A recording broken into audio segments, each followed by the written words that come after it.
Prontinho, pode começar.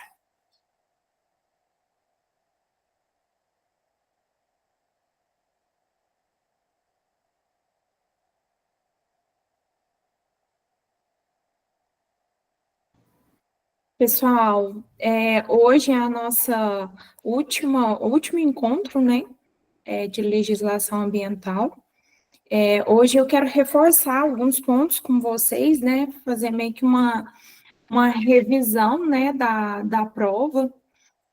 Por isso, eu até separei um vídeo para reforçar algumas coisas com vocês em questão. Gente, eu tenho uma gatinha, ela fica miando aqui, vocês não reparam, não. E aí, gente, eu vou passar esse vídeo reforçando sobre a última parte, né, da apostila, que é unidades de conservação, quais os tipos de unidades de conservação e o que é unidades de uso sustentável e quais são os tipos. Eu vou já iniciar o vídeo aqui, pessoal, porque esse vídeo que eu separei para vocês na aula de hoje é um pouquinho extenso, mas depois eu vou até deixar o link com a Lívia, para a Lívia colocar no portal para vocês estudarem e dando uma lida, vendo direitinho o que é, porque a prova de vocês já está chegando, né? Já foi preparada. Vou compartilhar a tela aqui com vocês.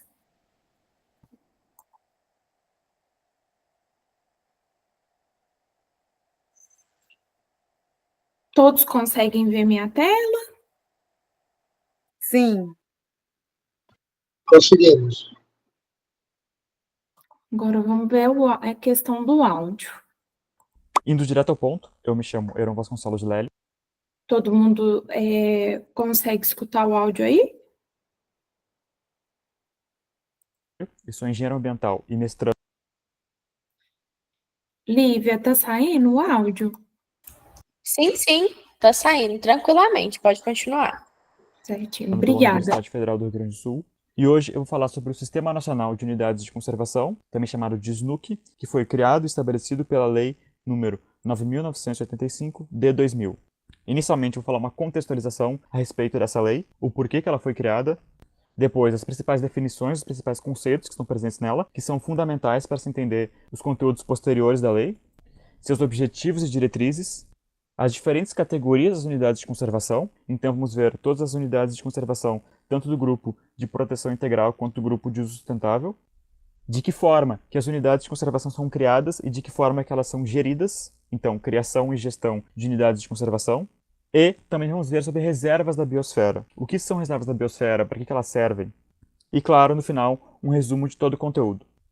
Iniciando então pela contextualização, a Lei 9.985 de 2000, ela serve para regulamentar o artigo 225, parágrafo 1, incisos 1, 2, 3 e 7 da Constituição Federal e institui o Sistema Nacional de Unidades de Conservação.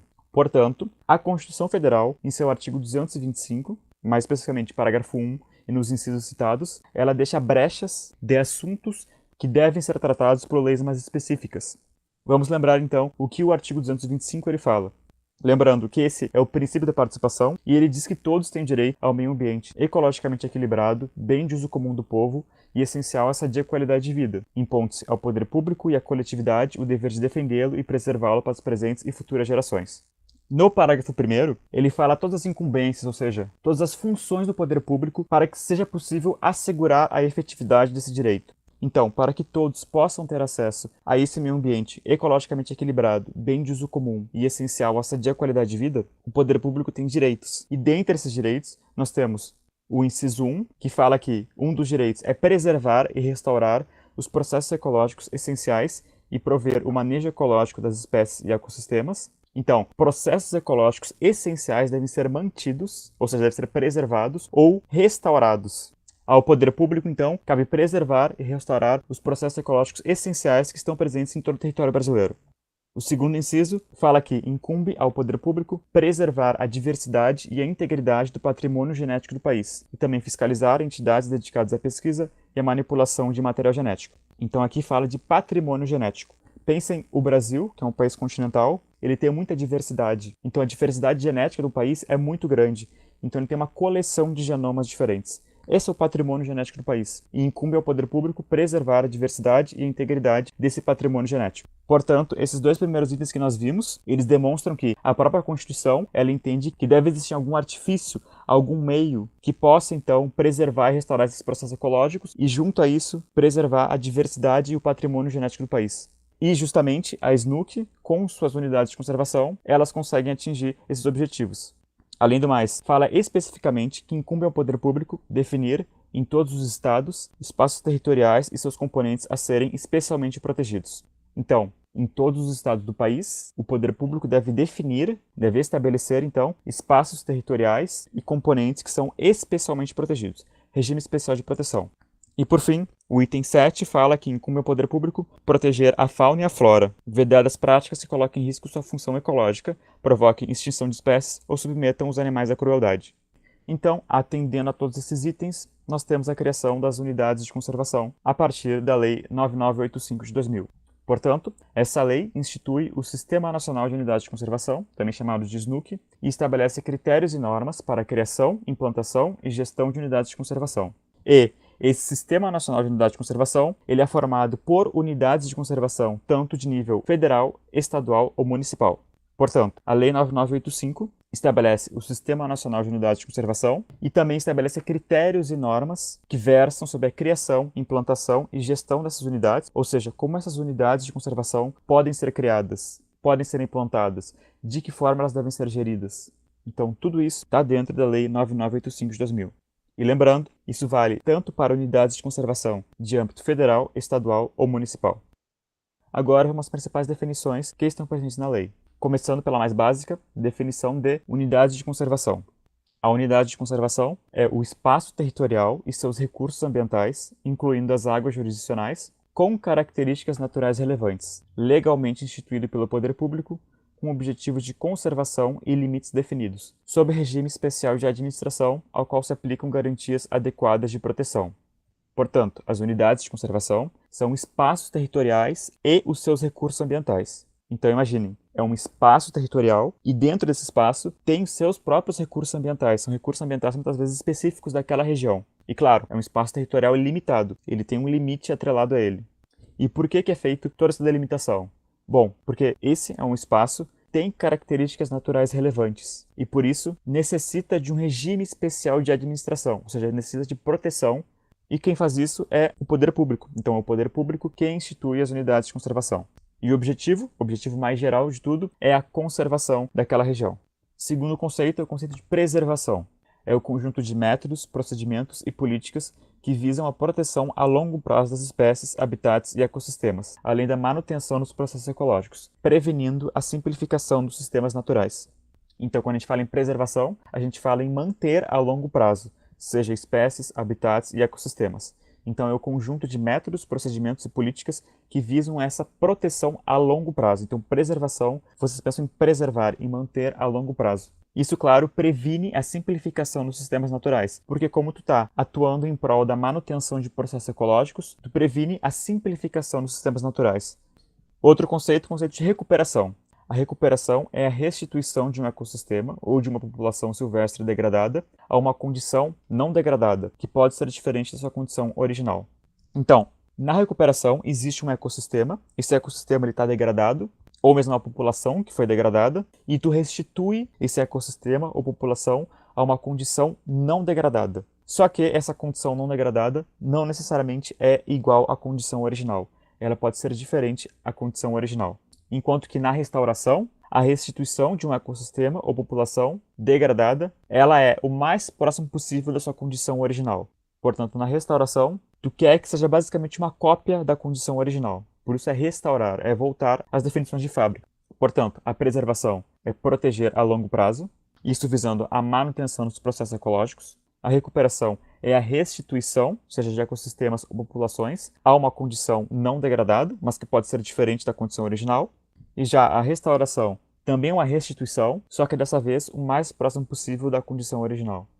Conservação da natureza. O manejo do uso humano da natureza, compreendendo a preservação, a manutenção, a utilização sustentável, a restauração e a recuperação do ambiente natural, para que se possa produzir o maior benefício em bases sustentáveis às atuais gerações, mantendo seu potencial de satisfazer as necessidades e aspirações das gerações futuras e garantindo a sobrevivência dos seres vivos em geral. Portanto, a conservação, ela compreende tanto a preservação, a manutenção, a restauração, a utilização sustentável. Tudo isso está abarcado dentro do conceito da conservação, justamente porque é esse manejo do uso humano da natureza que compreende todas essas práticas que nós já vimos, visando produzir o maior benefício de forma sustentável. Então, quando a gente fala em produção de forma sustentável, é que a gente tem potencial de satisfazer as necessidades das gerações atuais, só que sem prejudicar as aspirações das gerações futuras. Então a gente permita que os recursos naturais ainda possam existir para gerações futuras. Então, é uma produção de forma sustentável. Então, quando vocês ouvirem conservação, sempre lembrem em produção sustentável, porque são todas formas de uso da natureza, o uso humano da natureza, que não esgotam os recursos naturais e permitem que gerações futuras também tenham acesso a eles. Aqui nós temos 3 tipos de usos diferentes: uso direto, uso indireto e uso sustentável. O uso direto é aquele que envolve coleta e uso, seja comercial ou não, dos recursos naturais. Já o uso indireto não envolve consumo, coleta, dano ou destruição dos recursos naturais. Portanto, o que a gente percebe é que no uso direto tem um maior impacto ao meio ambiente, porque envolve a coleta e o uso dos recursos naturais. Então, tu pode coletar e usar esses recursos naturais da tua região de interesse. Já no uso indireto, não envolve consumo, coleta, dano ou destruição dos recursos naturais. Então, o uso indireto é um tipo de uso que é mais restritivo, que ele leva menos dano ao meio ambiente. E já o uso sustentável é a exploração do ambiente de maneira a garantir a perenidade dos recursos ambientais renováveis e de processos ecológicos, mantendo a biodiversidade e os demais atributos ecológicos de forma socialmente justa e economicamente viável.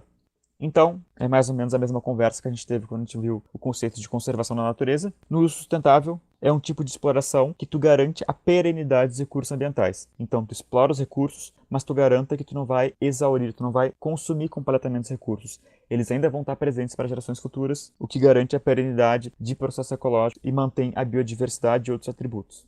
Portanto, o uso direto permite coleta e uso, o uso indireto não permite coleta e uso, e o uso sustentável ele está atrelado à conservação da natureza.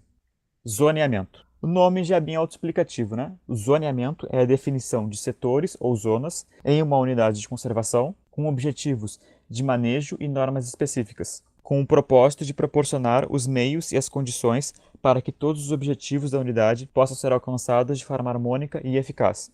A gente vai ver isso mais adiante, mas as unidades de conservação, seja qual categoria ela for, elas têm diferentes objetivos. Cada unidade de conservação vai ter seu próprio objetivo. Ela foi criada com um objetivo específico. E justamente o zoneamento, que é tu dividir essa unidade de conservação em setores ou zonas, ou seja, dividir as unidades de conservação em diferentes áreas, isso permite que tu tenha um melhor controle sobre aquela unidade de conservação. Porque assim tu pode atender a objetivos específicos dentro daquela unidade. Então, tu dividir em setores e zonas facilita a administração da unidade de conservação em questão. Plano de manejo. Documento técnico mediante. Cláudia, você levantou a mão?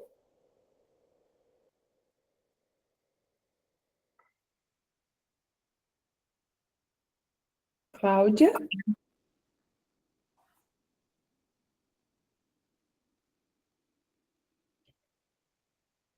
Gente, alguém levantou a mão aí?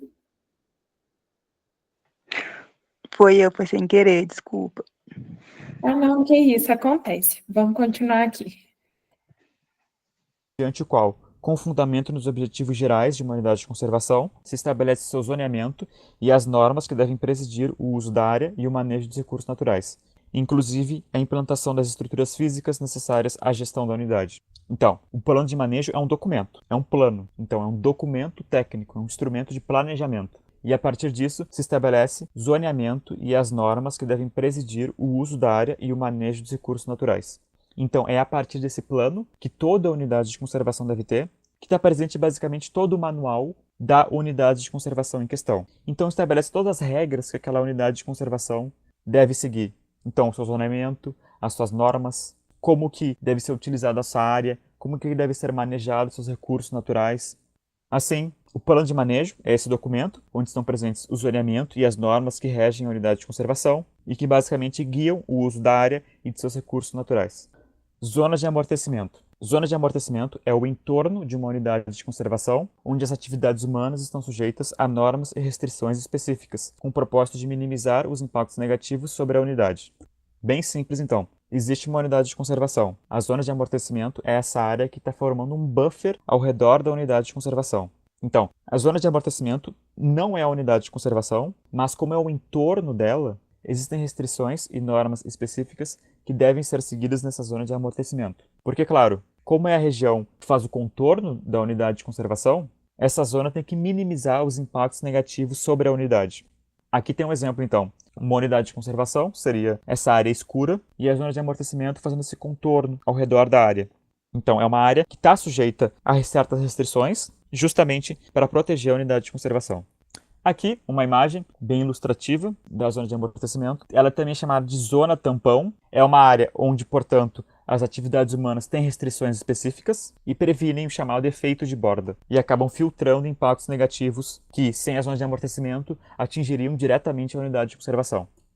Por fim, nós temos os corredores ecológicos. Eles são porções de ecossistemas, naturais ou seminaturais, ligando unidades de conservação que possibilitam entre elas o fluxo de genes e o movimento da biota, facilitando a dispersão de espécies e a recolonização de áreas degradadas, bem como a manutenção de populações que demandam para sua sobrevivência áreas com extensão maior.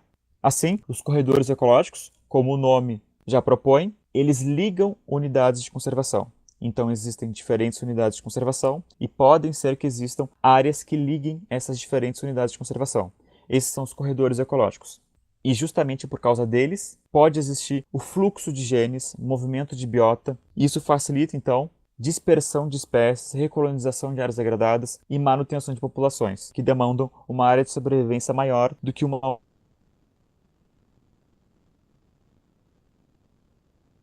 única unidade de conservação.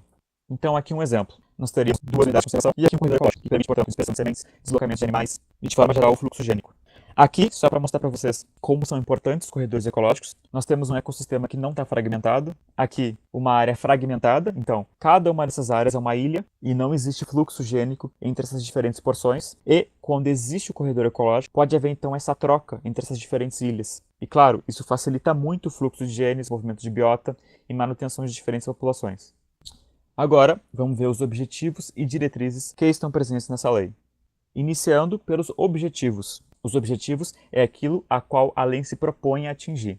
Então, primeiro, a Lei 9985 de 2000, ela tem como objetivo contribuir para a manutenção da diversidade biológica e dos recursos genéticos. Vocês vão ver que, como eu já comentei na contextualização, é muito importante essa parte de recursos genéticos. Então, a manutenção de recursos genéticos, a manutenção do patrimônio genético do país. Tu só pode conseguir isso se tu conseguir aliar o desenvolvimento humano com a proteção da natureza. E para isso, necessitam de áreas especialmente protegidas, que são justamente unidades de conservação.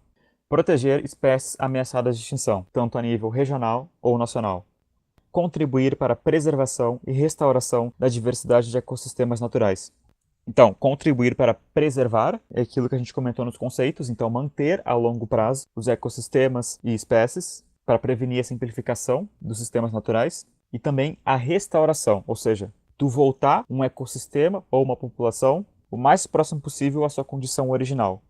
Promover desenvolvimento sustentável, portanto, é aquele desenvolvimento que permite a exploração de recursos, mas sem exaurir eles, porque tu permite que gerações futuras também possam ter acesso a esses recursos. Então, é um desenvolvimento sustentável, em bases sustentáveis.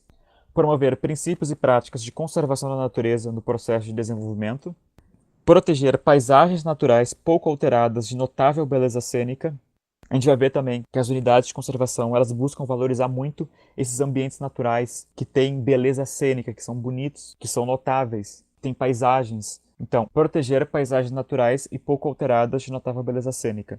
Proteger as características relevantes de natureza geológica, geomorfológica, espeleológica, arqueológica, paleontológica e cultural, proteger e recuperar recursos hídricos e edáficos, recuperar ou restaurar ecossistemas degradados, proporcionar meios e incentivos para atividades de pesquisa científica, estudos e monitoramento ambiental, valorizar econômica e socialmente a diversidade biológica, promover a educação e interpretação ambiental, a recreação em contato com a natureza e o turismo ecológico.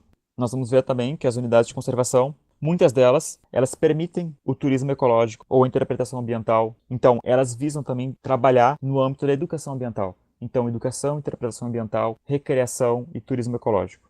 Proteger os recursos naturais necessários à subsistência de populações tradicionais. Então, vão existir áreas protegidas onde existem populações tradicionais que ali residem e elas dependem justamente dos recursos que estão ali. Então, esses recursos que são necessários à subsistência dessas populações devem ser protegidos.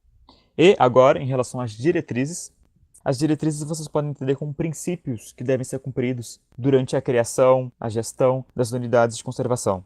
Então é como se fossem detalhes que devem ser atentados para que se cumpram os objetivos. Portanto, o Sistema Nacional de Unidades de Conservação será regido por diretrizes que assegurem que no conjunto das unidades de conservação estejam representadas amostras significativas e ecologicamente viáveis das diferentes populações, habitats e ecossistemas do território nacional e de águas jurisdicionais, salvaguardando o patrimônio biológico existente.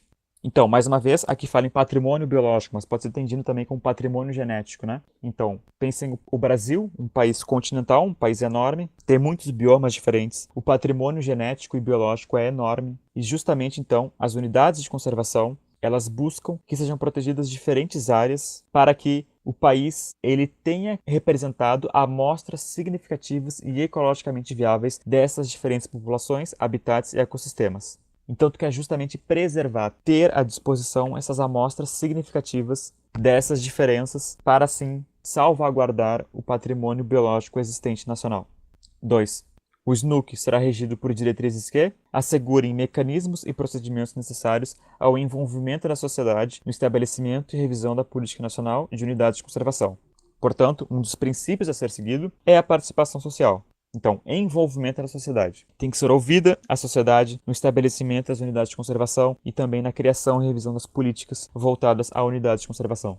3. Ainda em relação à participação social, o SNUC será regido por diretrizes que assegurem a participação efetiva das populações locais na criação, implantação e gestão das unidades de conservação. Então, as populações locais, elas têm voz durante os processos de criação, implantação e gestão das unidades de conservação, até porque elas moram ali, né? São muitas vezes populações tradicionais que dependem dos recursos naturais ali existentes para a sua subsistência. Diretrizes que busquem apoio e cooperação de organizações não governamentais, organizações privadas e pessoas físicas para o desenvolvimento de estudos, pesquisas científicas, práticas de educação ambiental, atividades de lazer, turismo ecológico, monitoramento, manutenção e outras atividades de gestão das unidades de conservação. Então, apoio e cooperação de diferentes entes. Diretrizes que incentivem populações locais e organizações privadas a estabelecerem e administrarem unidades de conservação dentro do Sistema Nacional.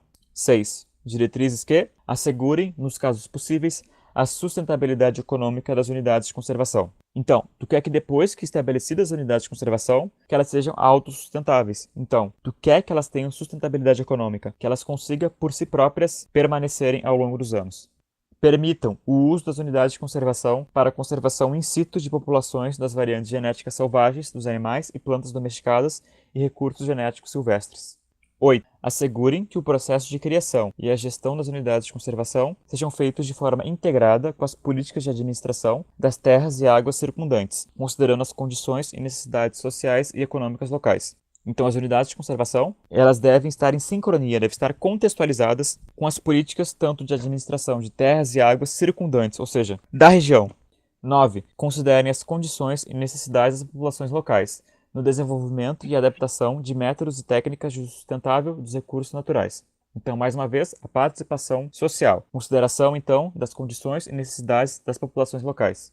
10. Garantam às populações tradicionais, cuja subsistência dependa da utilização dos recursos naturais existentes no interior das unidades de conservação, meios de subsistência alternativos ou justa indenização pelos recursos perdidos. Então, caso as populações tradicionais das unidades de conservação que dependam dos recursos naturais para a sua subsistência, Caso essas populações elas percam os seus meios de subsistência, então deve ser garantido a elas meios alternativos ou mesmo uma justa indenização pelos recursos que foram perdidos.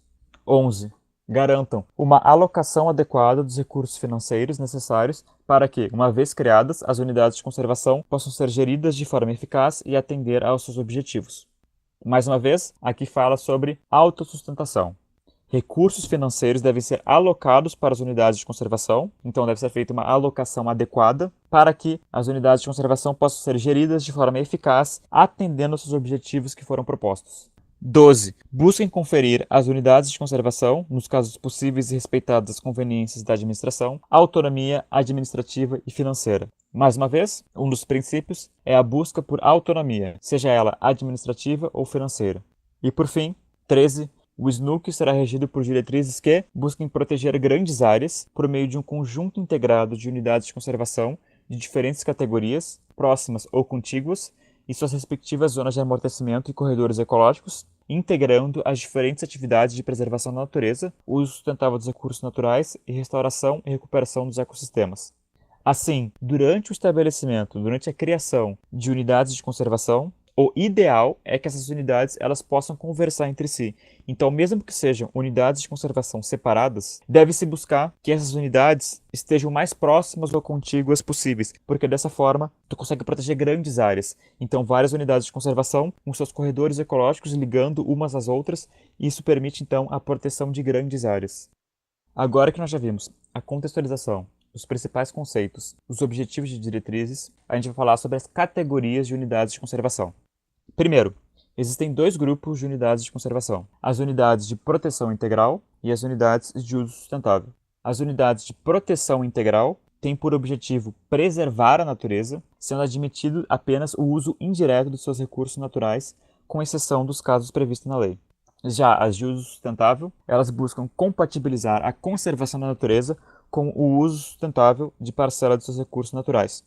Assim, o que a gente percebe de início é que as unidades de proteção integral são mais restritivas. Porque lembrem bem, preservar a natureza. Quando a gente fala em preservar, é manter ao longo do tempo. Então, tu quer preservar a natureza e, para isso, tu admite somente o uso indireto. O uso indireto é aquele que não permite a coleta, nem consumo, nem qualquer tipo de dano aos recursos naturais. Então, as unidades de proteção integral, como o nome já fala, proteção integral. É uma proteção mais completa, é mais restritiva. E já as unidades de uso sustentável, como o nome já diz, elas permitem o uso sustentável. Então, ela busca compatibilizar a conservação com o uso sustentável. Lembrando que o uso sustentável é aquele que permite a exploração, só que de uma forma que gerações futuras também possam ter acesso aos recursos. Então, é uma exploração em bases sustentáveis. Portanto, os Cs de proteção integral têm por objetivo preservar a natureza, então só admitem o uso indireto, enquanto que as UCs de uso sustentável são menos restritivas e servem para conservar a natureza. E por causa disso, lembrem que conservação está atrelado ao uso sustentável. Então, os Cs de uso sustentável permitem o uso sustentável. Proteção integral, portanto, mais restritiva, uso sustentável, menos restritivo. Bom, e dentro desses grupos, quais categorias, quais modalidades de unidades de conservação que existem? Para a proteção integral, nós temos estação ecológica, reserva biológica, parque nacional, monumento natural e refúgio de vida silvestre. Já para unidades de conservação de uso... Oi, Tainara. Oi, professora, boa noite. Boa noite, tudo bem?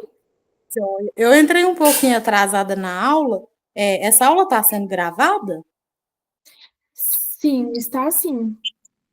Tá, mas é porque o slide está muito rápido, eu não estou conseguindo acompanhar, escrever. Ah, sim, não, pode ficar tranquila que depois eu vou até colocar o link do vídeo também no portal, então pode ficar tranquila. Se você não der conta de acompanhar, depois tem como você acompanhar pela gravação, viu? Então, obrigada, viu? Tchau, tchau. Nada.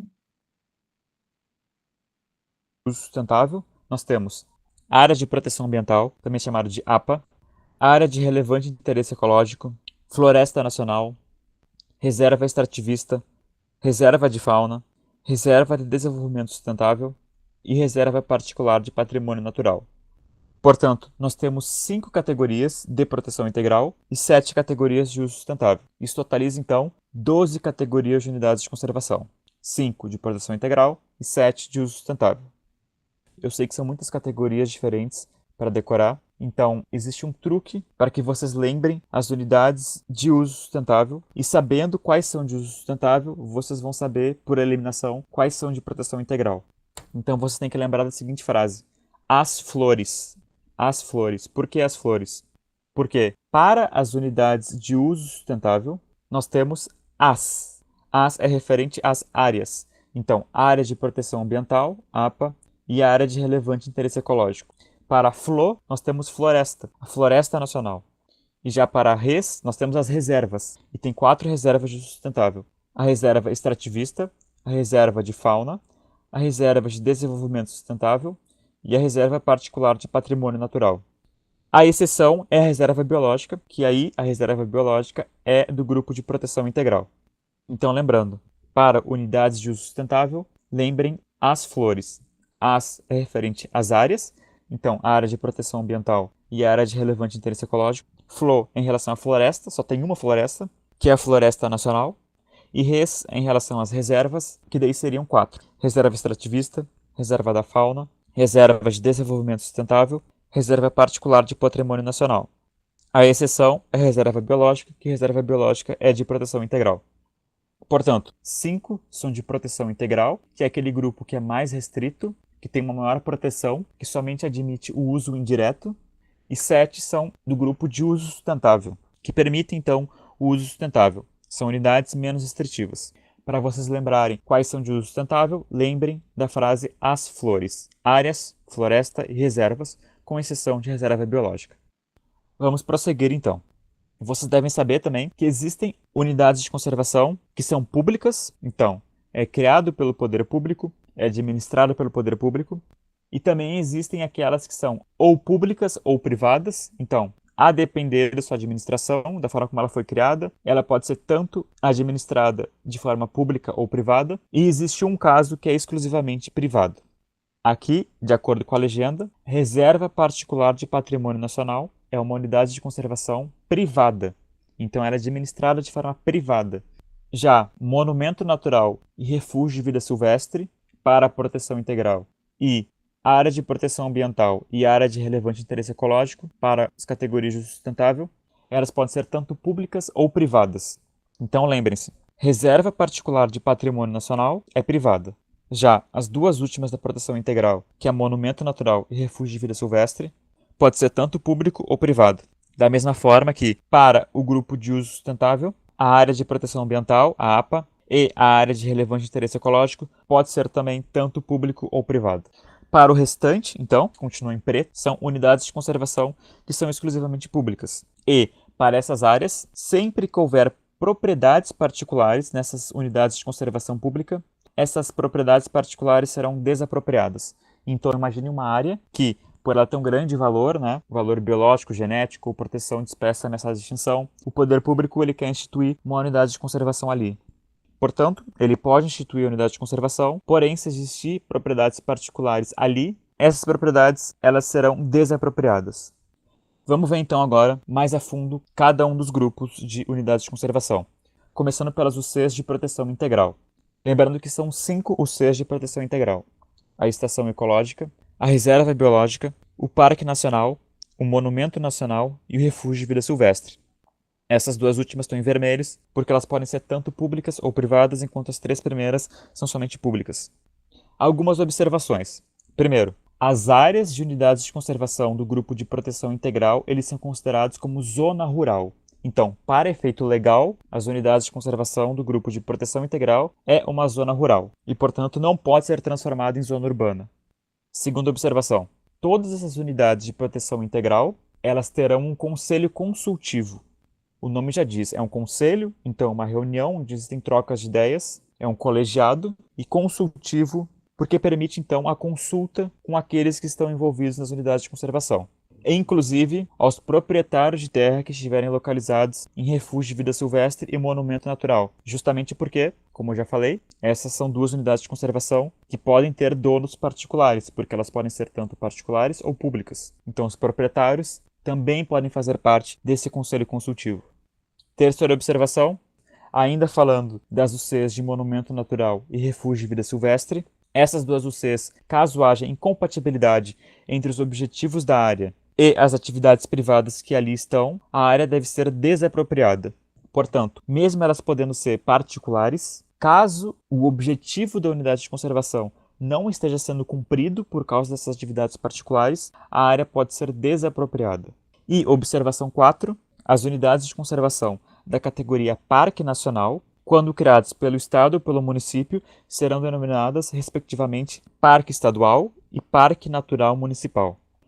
Então, isso é só uma pegadinha que pode aparecer. Ela tem diferentes nomes a depender do âmbito em que foi criado. Então, se foi criado uma UC de âmbito nacional, ela se chama Parque Nacional. Agora, se foi criado a nível estadual, Parque Estadual. E a pegadinha é a nível municipal. Não se chama Parque Municipal, se chama Parque Natural Municipal. Aqui estão, então, as unidades de conservação do grupo de proteção integral, e a gente vai ver alguns dados mais específicos sobre cada uma dessas categorias. E lembrem sempre que o nome da unidade de conservação está muito relacionado com o objetivo dela, e que, como essas são unidades do grupo de proteção integral, e elas não permitem, então, o uso direto, vocês vão ver que as características delas vão estar muito atreladas à preservação e à pesquisa, porque ela não vai permitir, então, o uso dos seus recursos, a exploração dos seus recursos. Começando por estação ecológica. Estação ecológica tem como objetivo a preservação, então preservar a área, os recursos que estão ali, mais a pesquisa. Só que, claro, essa pesquisa depende de autorização prévia. Quando existir pesquisa e essa pesquisa envolver algum tipo de alteração da área, o máximo permitido de alteração é de 3% da extensão total da UC e até 1.500 hectares. Então, o máximo para pesquisa em estação ecológica é 3% ou 1.500 hectares, o que vier antes, né? A visitação pública é proibida. A exceção é quando essa visitação for feita com objetivo educacional. E isso vai estar regulado de acordo com o plano de manejo da UC em específico. Então, estação ecológica, preservação e pesquisa. A pesquisa depende de autorização prévia. Essa pesquisa não pode ultrapassar 3% da extensão total e 1.500 hectares. E a visitação pública é proibida e somente pode existir com objetivo educacional e de acordo com o plano de manejo. A reserva biológica. Ela também serve para preservação, então preservação integral da biota e demais atributos naturais existentes. Aqui a principal preocupação é com a biota. A pesquisa, da mesma forma, depende de autorização prévia e a visitação pública também é proibida e somente é admitida em hipótese educacional. Então, reserva biológica, preservação integral da biota, a pesquisa depende de autorização prévia e a visitação pública é proibida e somente com propósito educacional. Parque Nacional. Parque Nacional é criado com o intuito de preservação de ecossistemas naturais de grande relevância ecológica e beleza cênica. Então, proteger esses ecossistemas que têm grande relevância ecológica, eles são notórios pela sua relevância ecológica e também pela sua beleza cênica, mais pesquisa. Então, pesquisa também pode ser admitida em parques nacionais, isso também mediante autorização prévia, educação, interpretação ambiental, recreação, turismo ecológico. Então a gente percebe que o Parque Nacional já é um pouco menos restritivo que as outras duas primeiras, porque ele já admite, além da pesquisa com autorização prévia, ele admite educação e interpretação ambiental, recreação e turismo ecológico. São atividades relacionadas com a educação ambiental, né? Mas claro, a visitação pública, da mesma forma, está sujeita às normas e restrições do plano de manejo. Monumento natural. Se atente ao nome, monumento. Monumento dá uma ideia de algo grandioso. Então, o objetivo da criação de uma UC de monumento natural é preservar sítios naturais raros, singulares ou de grande beleza cênica. Então, sítios raros, singulares, são sítios únicos ou com grande beleza cênica, são monumentos naturais. A visitação pública é permitida, mas é sujeita às normas e restrições do plano de manejo. E, por fim, refúgio de vida silvestre serve para proteger ambientes naturais para a existência e reprodução da flora local e da fauna residente ou migratória. Então, para proteger ambientes naturais que sirvam para a existência e reprodução tanto da flora local ou da fauna, seja residente ou migratória. a pesquisa depende de autorização prévia e a visitação pública sujeita às normas e restrições do plano de manejo. Portanto, essas foram todas as UCs de proteção integral. São 5 categorias, as 2 últimas, monumento natural e refúgio de vida silvestre. Nós vimos que elas podem ser tanto públicas ou privadas, por isso estão em vermelho. E aqui, destacando algumas características de cada grupo, a gente percebe que estação ecológica e reserva biológica são as 2 mais restritivas, porque elas proíbem visitação pública.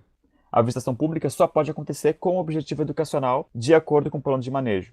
Já as demais, elas admitem visitação pública, só que essa visitação pública está sujeita às normas e restrições do plano de manejo. Então, o plano de manejo estabelece como que a visitação pública pode acontecer.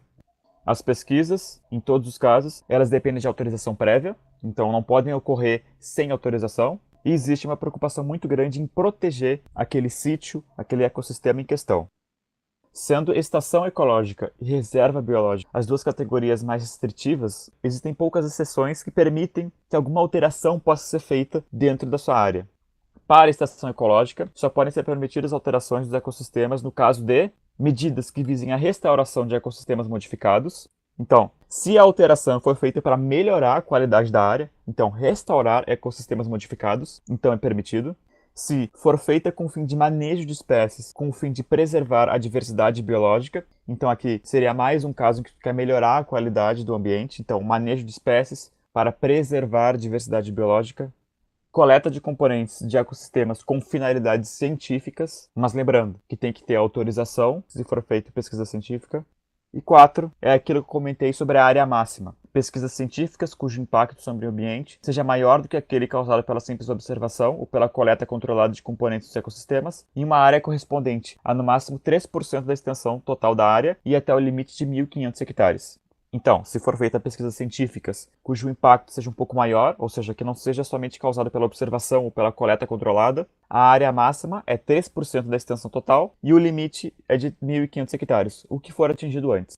Da mesma forma, para a reserva biológica, que tem como objetivo preservação integral da biota e demais atributos naturais existentes em seus limites, sem interferência humana direta ou modificações ambientais, se admite medidas de recuperação de seus ecossistemas alterados e ações de manejo necessárias para recuperar e preservar o equilíbrio natural, diversidade biológica e processos ecológicos naturais. Então, da mesma forma que para a estação ecológica, para a reserva biológica, as únicas alterações permitidas são aquelas que têm como intuito recuperar ecossistemas alterados ou ações de manejo.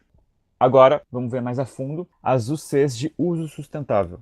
Lembrando que são 7 UCs de uso sustentável: as áreas de proteção ambiental, área de relevante interesse ecológico, floresta nacional, reserva extrativista, reserva de fauna, reserva de desenvolvimento sustentável e reserva particular de patrimônio natural.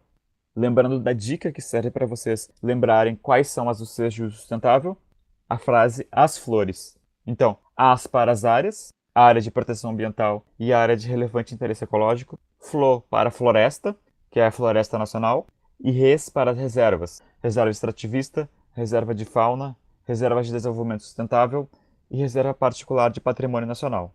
A exceção, no caso das reservas, é a reserva biológica, que, como a gente viu, faz parte do grupo de proteção integral. Algumas observações.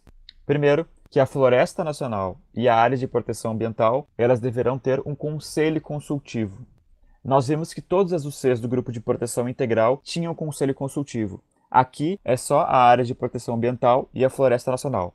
E aquele conselho, aquele colegiado que serve para consultar aqueles que estão envolvidos com a UC, até mesmo as populações tradicionais residentes, quando existir. Então, Floresta Nacional, IAPA, Conselho Consultivo. Já a Reserva Extrativista e a Reserva de Desenvolvimento Sustentável, elas serão geridas por um Conselho Deliberativo. Então, agora, não é Conselho Consultivo, é conselho deliberativo. Ele dá mais voz aos seus representantes, aos seus participantes. Eles podem deliberar, ele tem voz ativa para deliberar escolhas e ações que dizem respeito à unidade de conservação. E isso é feito principalmente porque essas 2 UCs, Reserva Extrativista e Reserva de Desenvolvimento Sustentável, elas estão relacionadas com populações tradicionais residentes nas áreas. Então, como existem populações tradicionais presentes na área, se entendem que elas têm esse direito de deliberar, de ter voz ativa nas questões da unidade de conservação. Então é essencial que haja esse conselho deliberativo, até porque é responsabilidade do conselho deliberativo aprovar o plano de manejo da UC. Então, o Conselho Deliberativo, em reservas extrativistas e reservas de desenvolvimento sustentável, eles que aprovam o plano de manejo das suas unidades de conservação. Terceira observação, diz que a floresta nacional, quando criada pelo Estado ou município, será denominada floresta estadual e floresta municipal. Isso aqui é sem pegar ratão, né? É diferente do caso do Parque Nacional que a gente viu no grupo de proteção integral. Aqui, floresta nacional segue a lógica. Ou é floresta nacional, ou estadual, ou floresta municipal. Então, dando uma olhada mais a fundo nas características de cada categoria, nós temos áreas de proteção ambiental e áreas de relevante interesse ecológico, que podem ser tanto públicas ou privadas, como a gente viu, por isso então vermelha. Floresta nacional, reserva extrativista, reserva de fauna, reserva de desenvolvimento sustentável e reserva particular de patrimônio natural, que nesse caso é uma UC privada. Começando então pela APA. A APA é constituída por uma área em geral extensa, com um certo grau de ocupação humana. Então, áreas de proteção ambiental são áreas extensas, áreas grandes, e têm um grau de ocupação humana.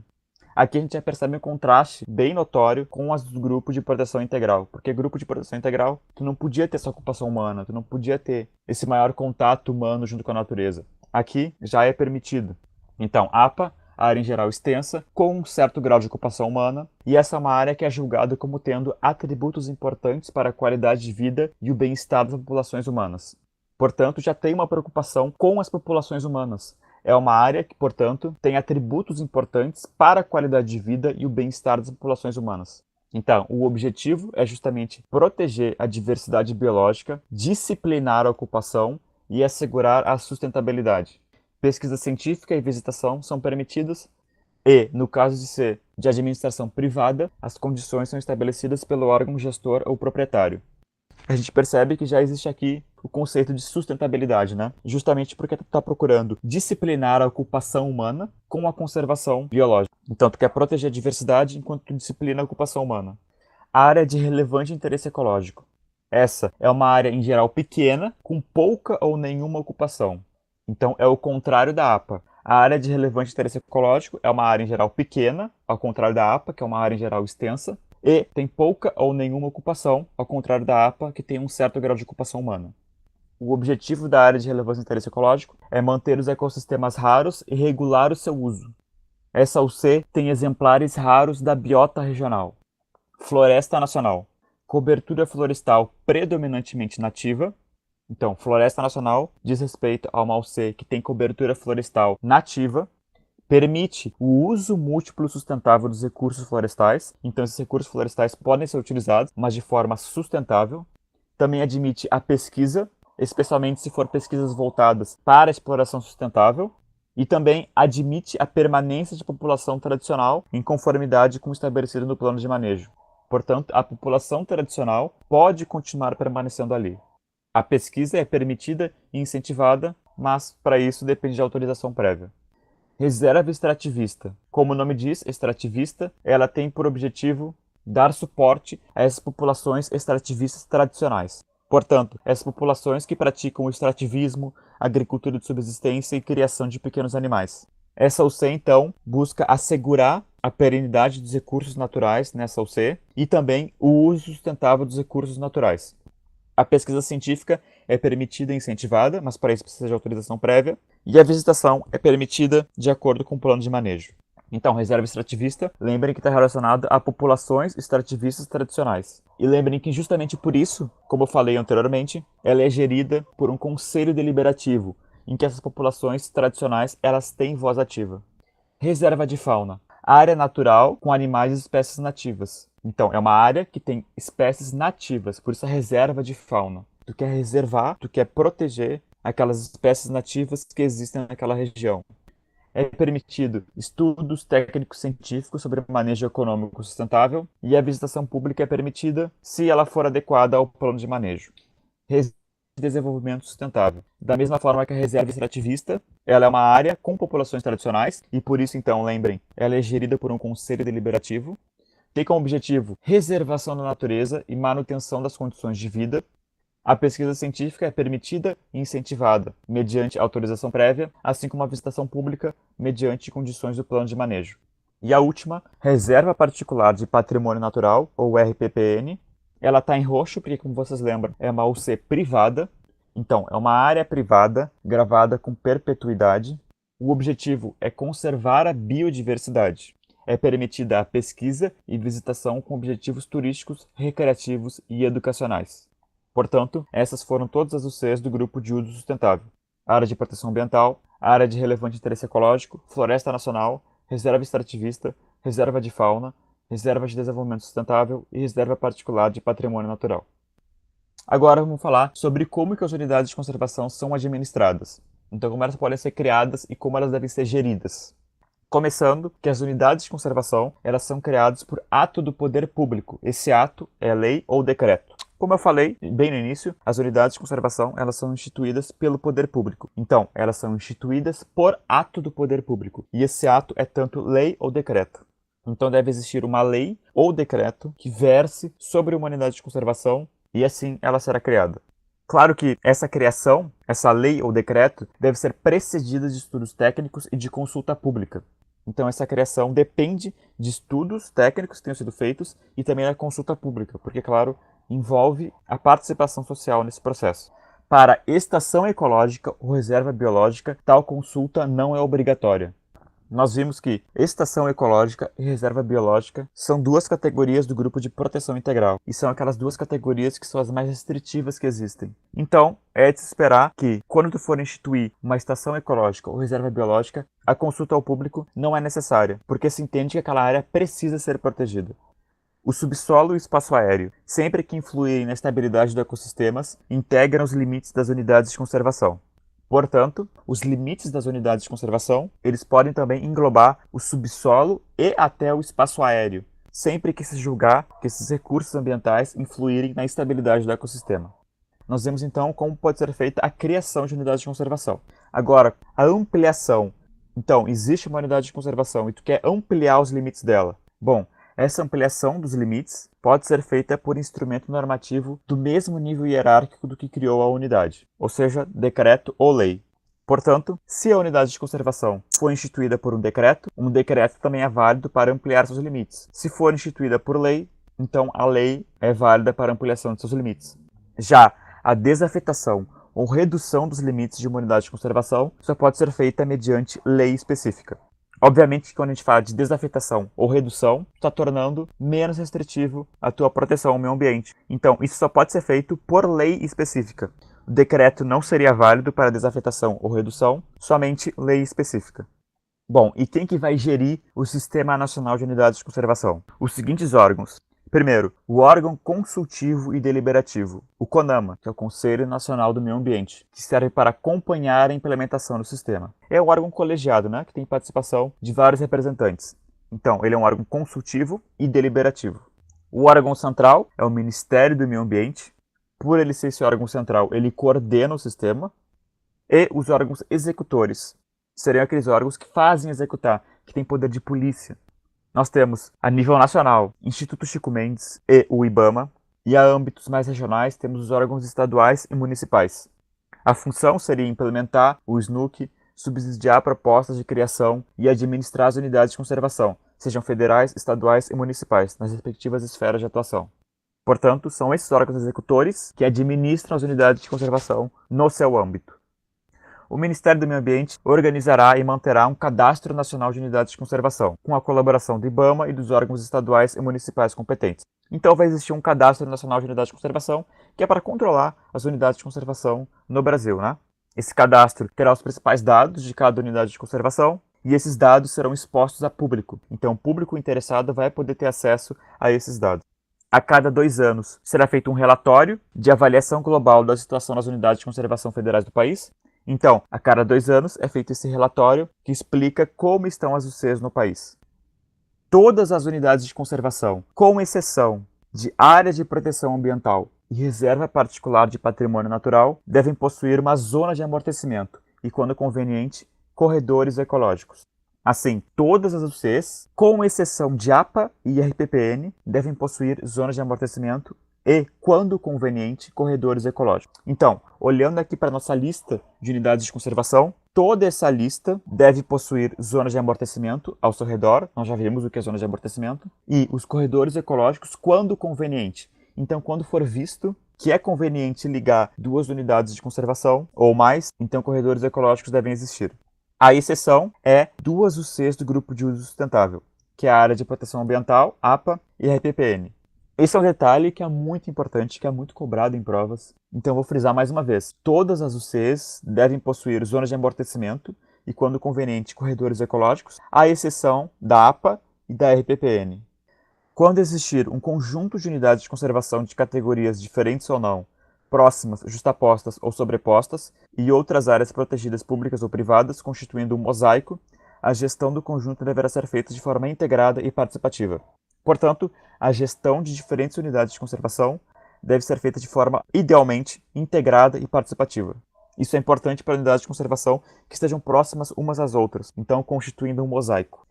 As populações tradicionais residentes em UCs, nas quais a permanência não seja permitida, serão indenizadas ou compensadas e devidamente realocadas pelo poder público, em local e condições acordados. Isso diz respeito especialmente àquelas UCs de proteção integral, ao qual os critérios são muito restritivos. Então, se for implantada uma UC de proteção integral, as populações tradicionais podem ter que sair dali. Então, sua permanência pode ser que não seja permitida. Só que, claro, nesses casos, essas populações serão indenizadas ou compensadas e realocadas pelo poder público, em local e condições acordados entre ambas as partes. É proibido a introdução nas unidades de conservação de espécies não autóctones, excetuando-se as APAs, florestas nacionais, reservas extrativistas e reservas de desenvolvimento sustentável. Portanto, tu não pode introduzir espécies que não sejam do local, espécies não autóctones, em unidades de conservação. A exceção são 4 categorias, que obviamente fazem parte do grupo de uso sustentável, que seriam as áreas de proteção ambiental, as florestas nacionais, reservas extrativistas e reservas de desenvolvimento sustentável. O IBAMA, excepcionalmente, pode permitir a captura de exemplares de espécies ameaçadas de extinção, destinadas a programas de criação em cativeiro ou formação de coleções científicas. Em relação ao plano de manejo, todas as unidades de conservação devem dispor de um plano de manejo. Esse plano de manejo ele diz respeito a toda a área da unidade de conservação, também às suas zonas de amortecimento e aos corredores ecológicos. Então, o plano de manejo abrange tanto as UCs, as zonas de amortecimento e os corredores ecológicos. E nós já vimos que o plano de manejo é aquele documento técnico pelo qual se estabelece seu zoneamento, as normas que devem presidir o uso da área e o manejo de recursos naturais, inclusive a implantação das estruturas físicas necessárias à gestão da unidade. Portanto, é aquele documento que dá as normas, que dá o grande manual de como deve ser presidida a área e seus recursos naturais. E importante, esse plano de manejo deve ser elaborado no prazo de 5 anos a partir da data da criação da UC. Então, a unidade de conservação foi criada, existe um prazo de 5 anos até que esse plano de manejo esteja pronto, esteja elaborado. Esse plano de manejo poderá dispor sobre cultivo de organismos geneticamente modificados nas áreas de proteção ambiental e nas zonas de amortecimento das demais categorias de unidade de conservação. Cultivo de organismos geneticamente modificados, aqueles transgênicos, por exemplo, eles podem estar presentes no plano de manejo. Isso para as UCs de área de proteção ambiental e, para as demais UCs, somente em suas zonas de amortecimento. Vocês devem lembrar que as áreas de proteção ambiental são aquelas áreas extensas que têm um certo grau elevado de ocupação humana. Então dá para se entender que essa UC ela é menos restritiva que as demais. Então, inclusive, o cultivo de organismos geneticamente modificados ele é permitido. Para as demais UCs, somente nas zonas de amortecimento. E o Poder Executivo vai estabelecer os limites para o plantio de organismos geneticamente modificados nas áreas que circundam as unidades de conservação, até que seja fixada essa zona de amortecimento e aprovado o seu respectivo plano de manejo. Não se aplica às APAs e RPPN. Quanto à arrecadação de recursos, a gente viu que as unidades de conservação elas têm como nos princípios, como diretriz, a autossustentabilidade financeira. Então elas precisam ser sustentáveis ao longo do tempo. Para isso, claro, elas devem arrecadar recursos. De que maneira os recursos podem ser arrecadados? Bom, primeiro, quando existir licenciamento ambiental de empreendimentos de significativo impacto ambiental, ou seja, são aqueles empreendimentos que necessitam de estudo de impacto ambiental e relatório de impacto ambiental, o empreendedor é obrigado a apoiar a implantação e manutenção de unidades de conservação do grupo de proteção integral. Então, empreendimentos que tenham grande impacto ambiental necessitam apoiar implantação e manutenção de unidades de proteção integral. E qual que é o valor que deve ser destinado a esse grupo? Bom, o valor não pode ser inferior a 0,5% do custo total que foi utilizado ou que foi previsto para a implantação do empreendimento, sendo o percentual fixado pelo órgão ambiental licenciador de acordo com o grau de impacto ambiental causado. Portanto, o valor a ser destinado, ele varia de acordo com o impacto ambiental causado. Então, maior o impacto, maior é o valor que é destinado. Menor o impacto, menor o valor. Só que não pode ser inferior a 0,5% dos custos totais que foram previstos para a implantação do empreendimento. Então, esse é o valor mínimo a ser pago, 0,5% dos custos totais. Só que o valor varia de acordo com o grau de impacto ambiental. O órgão ambiental define quais unidades vão ser beneficiadas, podendo ser inclusive contemplada a criação de novas unidades de conservação. E, quando o empreendedor afetar uma unidade de conservação ou sua zona de amortecimento, que não seja pertencente ao grupo de proteção integral, ele deve beneficiar a UC atingida. Afetando uma unidade de conservação ou sua zona de amortecimento, o empreendedor tem que beneficiar a UC atingida, seja ela de proteção integral ou não. Ainda, o órgão ou empresa, seja pública ou privada, que seja responsável pelo abastecimento de água ou que faça uso de recursos hídricos, beneficiário da proteção proporcionada por uma UC, deve contribuir financeiramente para a proteção e implementação da unidade. Da mesma forma, o órgão ou empresa, pública ou privada, responsável pela geração e distribuição de eletricidade, beneficiário da proteção oferecida por uma UC, deve contribuir financeiramente para a proteção e implementação da unidade. Portanto, órgão ou empresa de abastecimento da água, ou que faça uso de recursos hídricos, ou ainda órgão ou empresa de geração e distribuição de energia elétrica, que sejam beneficiários, ou seja, eles se beneficiam da proteção que é oferecida pelo MAUC, eles devem, então, contribuir financeiramente para a proteção e implementação da unidade. Agora, por fim, vamos falar sobre a reserva da biosfera. A reserva da biosfera não é uma categoria de unidades de conservação. A gente já viu as categorias de unidade de conservação, seja de proteção integral ou uso sustentável. A reserva da biosfera é um modelo. Esse modelo é adotado internacionalmente, é um modelo de gestão integrada, participativa e sustentável dos recursos naturais. Então é um modelo a ser seguido. Vocês podem entender isso também como um título que é reconhecido pela Unesco. Então é um título internacional que diz respeito à gestão integrada, participativa, ou seja, a população pode participar, e sustentável dos recursos naturais. Portanto, esse título ele recai para áreas especialmente designadas para aliar a conservação ambiental e o desenvolvimento humano sustentável. Essas regiões que são consideradas reservas da biosfera, que têm esse título, elas são áreas que aliam a conservação ambiental e o desenvolvimento humano. O grande objetivo é a preservação da diversidade biológica, o desenvolvimento de atividades de pesquisa, o monitoramento ambiental, a educação ambiental, o desenvolvimento sustentável e a melhoria da qualidade de vida das populações. E o que constitui uma reserva da biosfera? Aqui tem uma imagem que fala o modelo da reserva da biosfera. Existem então 3 partes: a zona núcleo, a zona de amortecimento e a zona de transição. Assim, a reserva da biosfera é constituída por uma ou várias áreas núcleos, destinadas à proteção integral da natureza. Então, uma ou várias áreas núcleo, elas podem constituir uma reserva da biosfera. E essas áreas núcleos podem ser, por exemplo, uma unidade de conservação. Então, são áreas delimitadas, destinadas à proteção integral.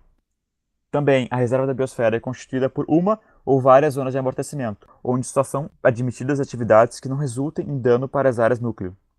Nós já vimos o conceito de zona de amortecimento. É aquela região que está no entorno de uma unidade de conservação. Então, a reserva da biosfera, da mesma forma que pode ser constituída por uma ou várias áreas núcleo, também pode ser constituída por uma ou várias zonas de amortecimento que estão ao redor das áreas núcleos, onde somente são admitidas atividades que não resultem em dano para as áreas núcleos. E, por fim, uma ou várias zonas de transição. Então, como tem várias áreas núcleos, também podem ter várias áreas de amortecimento e também várias zonas de transição, sem limites rígidos, onde o processo de ocupação e o manejo de recursos naturais são planejados e conduzidos de modo participativo e em bases sustentáveis. Aqui seria um exemplo simplificado de reserva da biosfera, em que tu une vários desses modelos, várias áreas núcleos, várias zonas de amortecimento e várias zonas de transição, e tu forma esse grande mosaico, né? Aqui, outro exemplo, incluindo os corredores ecológicos. Aqui, uma reserva da biosfera para o bioma Caatinga. A gente vê que ocupa uma área bem grande. E nós temos tanto zonas núcleo, zonas de amortecimento e zonas de transição. Assim, a conclusão que a gente chega é que cada reserva da biosfera é uma coleção representativa dos ecossistemas característicos da região onde se estabelece, sejam eles terrestres ou marinhos. Então pensem na reserva da biosfera como esse mosaico, essa coleção, porque tu está utilizando várias áreas núcleos, que podem ser, por exemplo, várias unidades de conservação, e tu está unindo elas. Tu está utilizando as várias zonas de amortecimento, as várias zonas de transição, e tu está formando uma unidade em específica, uma reserva da biosfera. Então é uma coleção. Obviamente que as reservas da biosfera podem ser integrados por Cs já criados pelo poder público. Então, os Cs que já existem, que já estão instituídas, podem então constituir reservas da biosfera. Pode ser constituídas por áreas de domínio público ou privado. Como nós já vimos, existem os Cs tanto públicas quanto privadas. Funcionam como centros de monitoramento, pesquisa, educação ambiental e gerenciamento de ecossistemas. E elas são geridas por conselho deliberativo, que é formado por representantes de instituições públicas, organizações da sociedade civil e população residente. Então, o Conselho Deliberativo é o que gere as reservas da biosfera. Aqui isso é para mostrar que, como é um título internacional, reconhecido pela Unesco, existem várias reservas da biosfera espalhadas pelo mundo. Atualmente, existem aproximadamente 750 reservas da biosfera espalhadas pelo mundo, isso em mais de 140 países. Para o Brasil, em questão, existem 7 reservas da biosfera, abrangendo todos os biomas do país e ocupando 24% do território. Então tem a reserva da Amazônia Central, a reserva da Caatinga, do Cerrado, do Cinturão Verde da cidade de São Paulo, da Mata Atlântica, do Pantanal e da Serra do Espinhaço. A reserva da biosfera da Mata Atlântica é a maior reserva da biosfera do mundo. Vamos então a um resumo de tudo que nós vimos. Então, a Lei 9985 de 2000, ela estabelece o Sistema Nacional de Unidade de Conservação, chamado também de SNUC. Além disso, estabelece critérios e normas que versam sobre a criação, implantação e gestão de unidades de conservação. Então, como que unidades de conservação podem ser criadas, implantadas e como devem ser geridas. Isso considerando tanto os Cs federais, estaduais e municipais. E o que são as unidades de conservação? Bom, são espaços territoriais e seus recursos ambientais, com limites definidos, obviamente, que possuem características naturais relevantes. Exatamente por terem essas características naturais relevantes, esses espaços são colocados em regime especial de administração, ou seja, são protegidos. E essa instituição é feita pelo poder público. Então é o poder público que institui as unidades de conservação. E quais são os objetivos das unidades de conservação? Aqui eu trago alguns objetivos que ajudam a entender qual é a função das unidades de conservação. Bom, a manutenção da diversidade biológica, então a preservação dos recursos genéticos. Lembrem que o país, sendo um país grande, um país continental, precisa preservar a variedade genética, a variedade biológica que existe. Então, manutenção da diversidade biológica, proteger espécies ameaçadas de extinção, promover o desenvolvimento sustentável, que é aquele desenvolvimento que permite que as gerações atuais tenham acesso a recursos, mas também não exausta completamente os recursos para gerações futuras. Então, é um desenvolvimento feito em bases sustentáveis. Recuperar ecossistemas degradados, proteger paisagens naturais de beleza cênica, promover educação ambiental, recreação, turismo ecológico. E, claro, também abarca a proteção de recursos para populações tradicionais. Então, existe essa preocupação também às populações tradicionais que ali residem. Bom, e para se alcançar esses objetivos, durante todo o processo de criação e gestão de unidades de conservação, tem diretrizes, tem princípios que devem ser seguidos. E aqui eu trago algum deles. Bom, as unidades de conservação devem ser feitas pensando em ter amostras representativas e ecologicamente viáveis. Mais uma vez, aqui a gente fala de patrimônio biológico, patrimônio genético, em que tu quer preservar essas amostras representativas em várias regiões do país, tu quer ter essa coleção.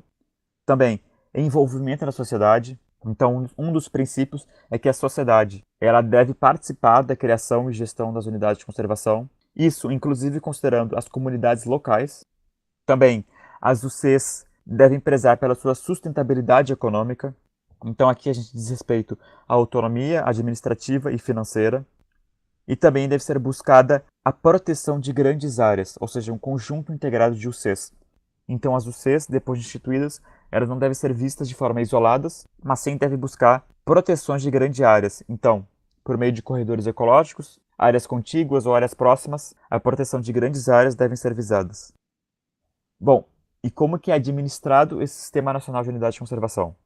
Nós temos, primeiro, o órgão consultivo e deliberativo, que é o CONAMA, é o Conselho Nacional do Meio Ambiente. É um colegiado, né? Sendo um colegiado, ele permite a participação de vários representantes que deliberam, que dão suas opiniões.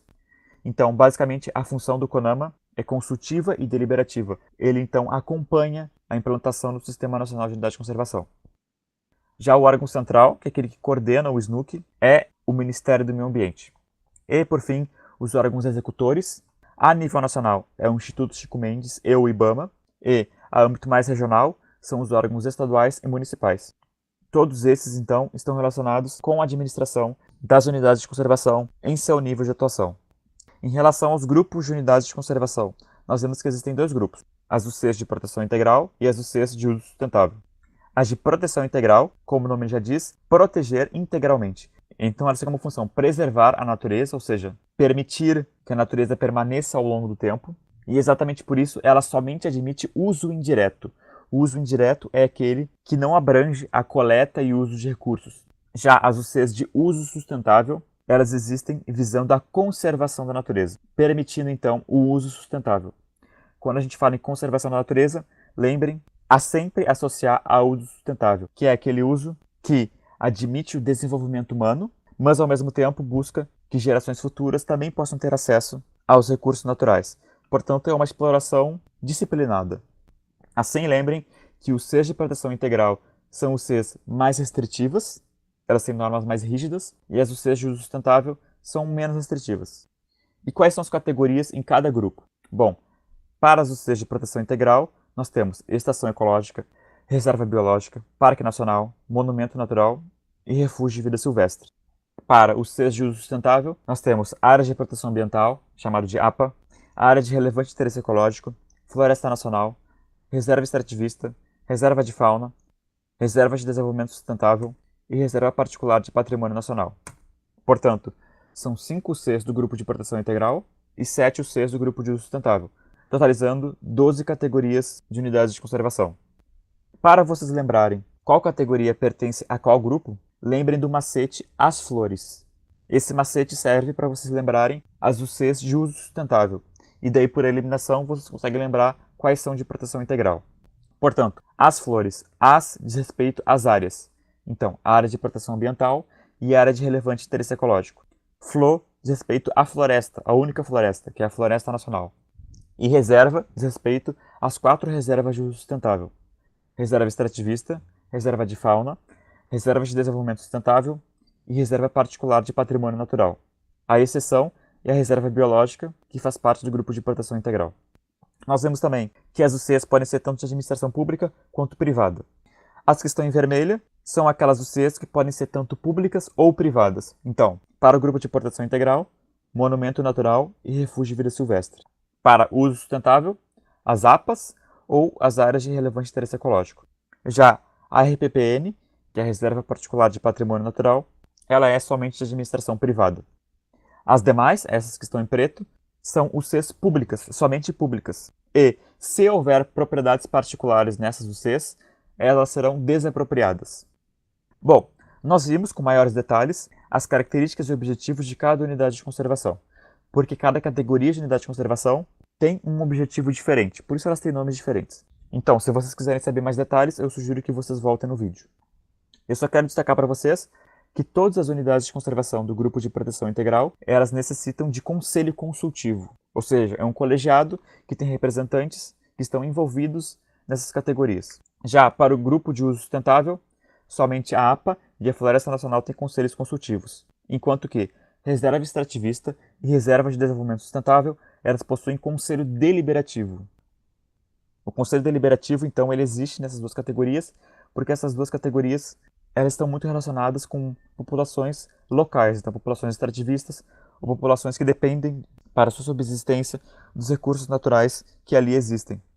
Então, o Conselho Deliberativo dá mais voz a esses grupos, porque eles têm função, então, de deliberar, eles têm a possibilidade de deliberar a respeito de decisões que vão impactar a unidade de conservação. Outro ponto importante é que, à exceção das APAs e das reservas particulares de patrimônio natural, todas as unidades de conservação deverão obrigatoriamente ter zonas de amortecimento, então elas são obrigadas a ter zonas de amortecimento e corredores ecológicos quando conveniente. Então, a zona de amortecimento é obrigada e os corredores ecológicos sempre quando conveniente. A exceção é para as áreas de proteção ambiental e para as reservas particulares de patrimônio natural. Lembrando, então, que os corredores ecológicos são essas áreas que ligam diferentes unidades de conservação e permitem, por exemplo, dispersão de sementes, deslocamento de animais, fluxo gênico. Então, o corredor ecológico deve ser implementado sempre quando conveniente. E as zonas de amortecimento são aquelas zonas que ficam ao redor das unidades de conservação, que servem como se fosse um cinturão de proteção às unidades de conservação. As unidades de conservação podem ser, então, criadas, ampliadas, desafetadas ou reduzidas. A criação pode ser feita por ato do poder público. Esse ato do poder público é feito por meio de lei ou decreto. Já a ampliação, também por ato do poder público, do mesmo nível hierárquico que foi criada a unidade de conservação. Então, lei ou decreto. Portanto, se uma unidade de conservação foi criada a partir de um decreto é válido também para sua ampliação. Se ela foi criada a partir de uma lei, então a lei é válida para sua ampliação. Já a desafetação ou redução, como está tornando a unidade de conservação com uma área menor, está diminuindo a rigidez de proteção. Então, isso só pode ser feito também por ato do poder público, só que por lei específica. Também devemos lembrar que todas as unidades de conservação, sem exceção, devem possuir um plano de manejo, que é esse documento técnico que define o zoneamento e as normas que presidem o uso da área e o manejo de recursos. Então, é o grande manual da unidade de conservação. E ele abrange tanto a unidade de conservação, quanto a sua zona de amortecimento, quanto os corredores ecológicos que essa UC possui. A partir da criação de uma unidade de conservação, existe o prazo de 5 anos para ser criado um plano de manejo. Empreendimentos de significativo impacto ambiental, então aqueles empreendimentos que necessitam de estudo de impacto ambiental e relatório de impacto ambiental, eles são sempre obrigados a apoiar a implementação e a manutenção das unidades de conservação de proteção integral. Então, sempre que houver um empreendimento de significativo impacto ambiental, eles são obrigados a apoiar os Cs de proteção integral. O valor a ser apoiado, ele varia de acordo com o impacto ambiental. Então, quanto maior o impacto ambiental que esse empreendimento causar, maior é o valor a ser destinado. Só que o valor mínimo é 0,5% dos custos de implantação do empreendimento. Sempre lembrando que, caso esse empreendimento ele atinja uma unidade de conservação, então ele deve beneficiar diretamente a unidade de conservação que ele atingiu. Órgãos ou empresas, tanto públicas ou privadas, que, por exemplo, sejam responsáveis por abastecimento de água, ou façam uso de recursos hídricos, ou ainda sejam responsáveis pela geração e distribuição de eletricidade, elas devem contribuir financeiramente com a unidade de conservação, caso essa unidade de conservação esteja conferindo a esses empreendimentos ou órgãos proteção. Então, se as unidades de conservação estejam fornecendo recursos a esses órgãos ou empresas, então eles têm que contribuir financeiramente com a unidade de conservação em questão. Por fim, nós vimos o conceito de reserva da biosfera, que é um modelo de gestão integrada, participativa e sustentável dos recursos naturais, que basicamente é um título internacional que é concedido pela Unesco. Essa reserva da biosfera é gerida por um conselho deliberativo, ou seja, como é um modelo de gestão integrada, participativa, obviamente que a participação social é uma parte muito importante. Então, o Conselho Deliberativo é o que garante a participação de vários representantes. Com isso, tu consegue aliar a conservação ambiental com o desenvolvimento humano. É o chamado desenvolvimento sustentável, né? E o que compõe uma reserva da biosfera? Bom, a reserva da biosfera é formada por uma ou várias áreas núcleo, uma ou várias zonas de amortecimento e uma ou várias zonas de transição. Aqui eu trago um exemplo. Nós temos várias zonas núcleo que podem ser, por exemplo, uma unidade de conservação. Nós temos as zonas de amortecimento e também zonas de transição. Portanto, se a gente juntar várias dessas unidades, a gente consegue uma reserva da biosfera. O que a gente percebe, então, é que reservas da biosfera é essa coleção de diferentes zonas núcleos, diferentes zonas de amortecimento e zonas de transição, formando, então, um grande mosaico. Portanto, é uma coleção representativa dos ecossistemas característicos da região. E essa coleção é gerida de forma integrada, participativa e sustentável. Aqui eu só trago um exemplo das 7 reservas de biosfera que existem no Brasil. Então, o Brasil possui 7 reservas de biosfera. A principal delas é a Reserva da Biosfera da Mata Atlântica. Essa é a maior reserva da biosfera do mundo. Lembrando que, ao redor do mundo, existem mais de 750 reservas da biosfera espalhadas por mais de 140 países.